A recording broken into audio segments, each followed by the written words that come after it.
Taiwan's biggest financial firm braces for deeper China turmoil. US, Japan and Australia to conduct joint drills in disputed South China Sea. Economy to lose billions after Russian dam bursts and washes away railroad.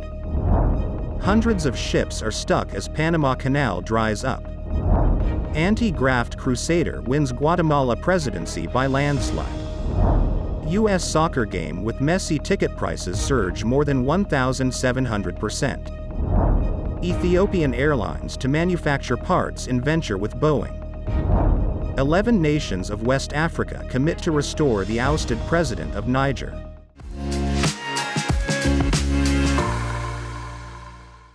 Hello, I'm Johnny. Thank you for joining us on Funday News. It's Tuesday, August 22nd, and here are your top stories.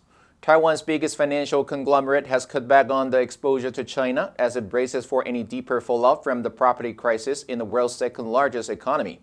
The company will remain more conservative on equity investments as China's economic weakness could pose widespread risks to other economies. On Thursday, President of Fubon Financial, Jerry Harn, said China's property distress will definitely impact Taiwan, as well as the global market if there are bigger and worse troubles. And for the first time, we're seeing a significant decline in that growth. Now, that causes a problem not only for China, but around the world. Harn also said that the firm has cautiously capped its China positions since the pandemic, and is conducting less lending and investing activities with Chinese property developers. According to the Financial Supervisory Commission, Taiwan's total financial activities exposed to the mainland still sit at more than 1 trillion new Taiwan dollars, $31.4 billion, as of June. Fubon's total China exposure was 277.5 billion new Taiwan dollars, not including strategic investment in its Chinese bank unit and other companies, as of the end of June.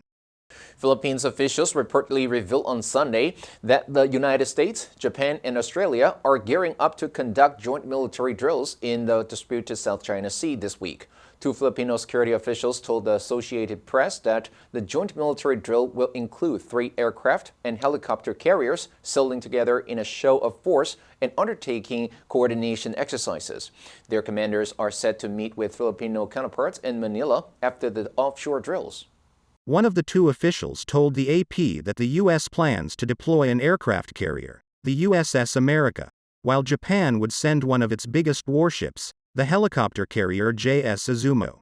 The Royal Australian Navy would send its HMAS Canberra, which also carries helicopters. The official said the Philippines would not be part of this week's drills due to military logistical limitations but is open to becoming a participant in the future. The drills this week come after one Philippine supply boat was harassed by the Chinese Coast Guard.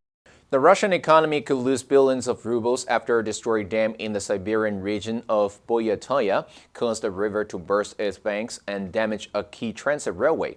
Regional Governor Alexei Terendanov wrote on Telegram last Saturday that the banks of the Kolondaya River overflowed and affected part of an important transit rail link through the Severobakai district of the Eastern Siberian Republic. He added the damage to the country's economy from idle cargo will amount to billions of rubles. The water appears to have affected the Baikal-Amur main line, a crucial transit railway cutting through Siberia. Stretching around 4,300 kilometers, or almost 2,700 miles, it is one of the world's longest railway networks. Footage published on social media by independent Belarusian outlet Nexta shows fast-flowing water through a damaged section of the bridge. Another video circulating online shows a collapsed section of a railway, with water overflowing and covering the tracks. In what is being called the world's worst traffic jam, some 200 cargo ships are waiting to pass at the Panama Canal as the area experiences its worst drought in 100 years. Futurism reported that the huge backlog has been growing for some time and might not get any better for a few weeks yet. The human-made passageway is famous not only as one of the world's most impressive feats of engineering, but as one of the most important trade routes on Earth. However, this is not the first time in recent history the canal has been struck by water shortages. Moreover, the number of ships waiting to cross the Panama Canal has increased in recent years, making the average wait for passage 20 days. Due to the worsening drought, Canal Administrator Ricard Vázquez Morales said that the restrictions could remain in effect through the rest of 2023, resulting in a loss of revenue estimated at $200 million. Experts are saying that this is one of the mounting costs of continued climate change.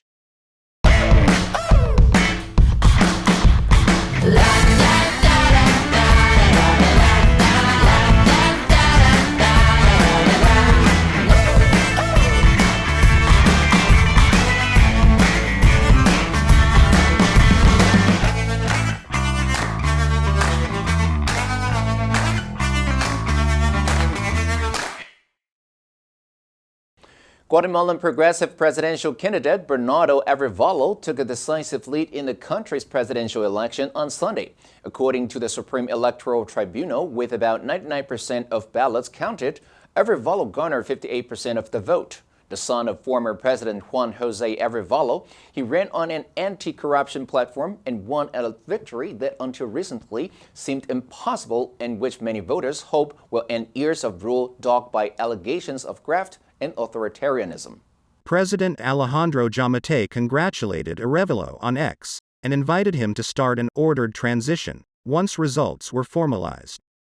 Outside the Las Americas Hotel in the capital, where Arévalo was due to speak, supporters gathered to revel in his victory, blaring horns, waving Guatemalan flags and cheering. Many Guatemalans said they hoped Arévalo's win would herald a better future. His victory marks a repudiation of Guatemala's established political parties that wield huge influence. The new president will take over January 14th. Soccer superstar Lionel Messi's move to Major League Soccer has made an impact on ticket sales, as prices for late-season games in the U.S. have surged by over 1,700% on the secondary market compared with last year. With Messi's signing, Inter Miami ticket prices have increased for both home and away games. According to data provided by Ticket IQ for home games, the average list price on the secondary market is up from $452 to $864 since Messi's signing, an increase of 468% as of August 18th. Messi! Couldn't have been any other way! For all remaining away games combined, average ticket prices are up by 1,002% compared with last year, as of August 15th. For an upcoming game against the New York Red Bulls, the average ticket price is $1,674. Last year, the average ticket price against the same team was only $90, a 1,760% difference. Similarly, the average ticket price for a game against rival Orlando City SC was only $97 in 2022, but has skyrocketed to $1,755 with Messi's arrival, a 1,709% difference. The Ethiopian government's investment agency said last Friday Ethiopian Airlines will start manufacturing aircraft parts in a venture with Boeing at an initial cost of $15 million. The Ethiopian Investment Commission said the state-owned carrier, which is the biggest in Africa, has already signed a deal that also involves the local state Industrial Parks Development Corporation. The venture will make aerospace parts, including aircraft thermal acoustic insulation blankets, electrical wire harnesses, and other parts. The Ethiopian Investment Commission said, the investment project is expected to create employment opportunities for more than 300 Ethiopians. Other African carriers like Kenya Airways have said that a shortage of parts, caused by the Ukraine war crisis which cut supply of Russian titanium that is an important component of global aviation, has led to flight disruptions. Ethiopian Airlines, which has a fleet of 140 aircraft, said in June that its earnings rose by a fifth to $6.1 billion in its latest financial year. After a defense ministers' meeting last Friday, an official for the West African Regional Bloc said that 11 West African nations have agreed to commit troops to a military deployment aimed at restoring Niger's democratically elected president following last month's coup. On Friday, the ECOWAS Commissioner for Peace and Security, Abdul Fattah Moussa, said 11 countries have committed to the deployment. He added, "We are ready to go anytime the order is given." Moussa said in the Ghana capital, Accra, following 2 days of meetings there, our troops are ready to respond to the call of duty of the region. The ECOWAS bloc previously announced its intention to deploy a force to reinstate President Mohamed Bazoum, who has been under house arrest since he was overthrown by members of the Presidential Guard on July 26. However, The 15-member bloc had not detailed which countries would join, nor has it said when the force might enter Niger. Now let's delve into the news of Taiwan's biggest financial firm bracing for deeper China turmoil. Number 1, turmoil. 动乱、动荡、混乱、焦虑. His statement threw the court into turmoil. Number 2, brace. 为困难或坏事做准备，使防备. UN troops are braced for more violence. They are bracing themselves for a long legal battle. Number 3, equity. 公司的普通股，资产净值，公正. To capture his equity, Murphy must either sell or refinance. We base this call on grounds of social justice and equity. Now we have a multiple choice question for everyone to practice. Which answer would you choose? You can write your answer in the comment section below. The correct answer will be announced tomorrow. And that's all for today's Funday News. Be sure to tune into Funday News from Monday to Friday and click the link below to join Funday for free. I'm your host, Johnny Wu. I'll see you next time.